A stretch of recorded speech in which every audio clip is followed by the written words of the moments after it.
दरअसल चीन पिछले कुछ समय से लगातार ऐसी चालें चल रहा है जिसकी वजह से भारत कहीं न कहीं परेशान होता हुआ दिख रहा है।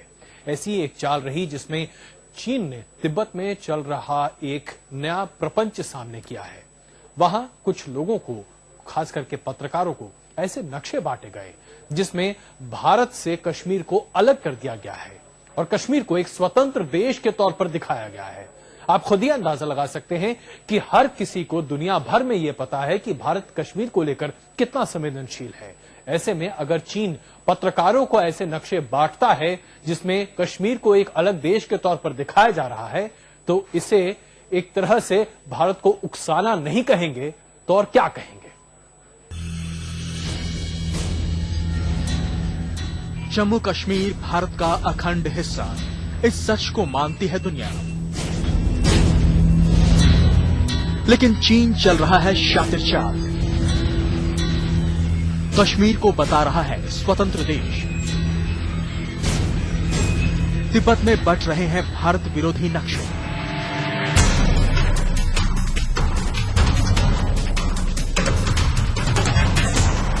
तिब्बत पर चीन का कब्जा है।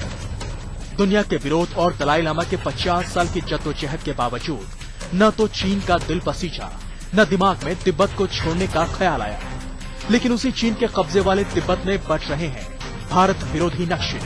कश्मीर को बताया जा रहा है एक स्वतंत्र देश। हम भारत पाकिस्तान द्विपक्षीय संबंधों पर भी वो अब इसको विवादित क्षेत्र घोषित करके हमारी तरफ को और दूसरी तरफ पाकिस्तान को पाकिस्तान अधिकृत कश्मीर में सहायता देना, ये जरूर भारत के खिलाफ है और पाकिस्तान के पक्ष में है और इसे हमें गौर से इसके बारे में विचार करना चाहिए। काठमांडू से आ रही खबरों के मुताबिक तिब्बत के पर्यटकों को एक नक्शा बांटा जा रहा है जिसमें कश्मीर को एक अलग देश बताया गया है। मीडिया किट के जरिए ये नक्शे चीन की मीडिया तक भी पहुंचाए गए हैं, जिसमें बताया गया है कि तिब्बत की सीमाएं 4 देशों से जुड़ी हैं और वो 4 देश हैं भारत, नेपाल, म्यांमार और कश्मीर एरिया।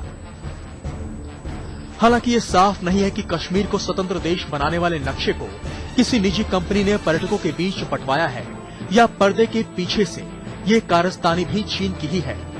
लेकिन इतना साफ है कि चीन कश्मीर पर अपनी सियासी गोटी लाल करने की तिक्रम हमेशा करता रहा है। कुछ समय पहले ही कश्मीर के कुछ छात्रों को चीन की ओर से पासपोर्ट की जगह एक अलग कागज पर वीजा दिया गया। तिब्बत के सवाल पर चीन ये कतई नहीं चाहता कि भारत उसका विरोध करे। यहां तक कि हिमाचल प्रदेश के धर्मशाला में दलाई लामा का रहना भी उसे गवारा नहीं। चीन कई बार भारत के सामने ऐसे इशारे कर चुका है कि अगर दलाई लामा को भारत पनाह न दे तो संबंधों की नई शुरुआत हो सकती है। लेकिन सवाल है कि कहां-कहां भारत चीन के कहे पर भरोसा करे। कभी पाक अधिकृत कश्मीर में चीन की हरकतें तेज होती हैं तो कभी अरुणाचल प्रदेश में प्रधानमंत्री मनमोहन सिंह के दौरे पर वो ऐतराज जताता है। आजादी के 63 साल बाद भी चीन ये मानने को तैयार नहीं कि अरुणाचल प्रदेश के निवासी भारतीय नागरिक हैं। क्या ऐसे चीन पर भरोसा किया जा सकता है? दिल्ली से रीमा पराशर के साथ आज तक ब्यूरो।